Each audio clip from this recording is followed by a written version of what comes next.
91 എനിക്ക് തൃശ്ശൂരില് ഒരു ബന്ധുവിന്റെ കൂട്ടിരിപ്പിന് വേണ്ടിയിട്ട് ഞാൻ ജൂബിലി മിഷൻ ഹോസ്പിറ്റലിൽ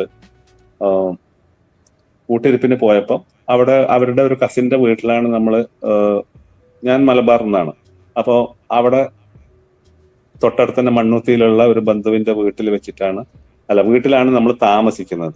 ബന്ധുവായിട്ടുള്ള ഒരു ആളിന് ആശുപത്രിയിലുള്ള സഹായത്തിന് വേണ്ടിയിട്ട് പോയതാണ് ഞാൻ പഠിക്കുന്ന കാലത്ത്.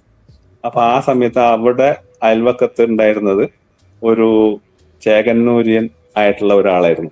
അപ്പൊ ആളും ഇതുപോലെ നന്നായിട്ട് വായിക്കുന്ന ആളും അന്നത്തെ കാലത്ത് ഞാനൊരു ടീനേജ് കഴിഞ്ഞ് ഒരു ഇതാകുന്ന സമയത്ത് ആള് നമ്മളെക്കാളും കുറച്ച് മുതിർന്ന ആളാണ്, കുറച്ച് യാത്രയൊക്കെ ചെയ്തിട്ടുള്ള ഒരു പ്രത്യേക ആളാണ്.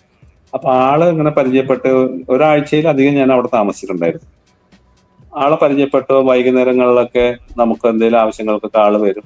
അപ്പൊ സംസാരിച്ചുകൊണ്ടിരിക്കുന്ന സമയത്ത് നമ്മളിങ്ങനെ അത്യാവശ്യം ഇംഗ്ലീഷൊക്കെ വായിച്ചാൽ മനസ്സിലാവുന്ന ആളാണെന്നൊക്കെ അറിഞ്ഞപ്പോൾ എനിക്ക് യൂസഫുൽ ഖർദാവിയുടെ ഒരു ഇംഗ്ലീഷ് ഖുറാൻ ട്രാൻസ്ലേഷൻ തന്നു. വലിയൊരു ബുക്കാണ് അത്, ഇപ്പോഴും എന്റെ എവിടേക്കോ വേണം.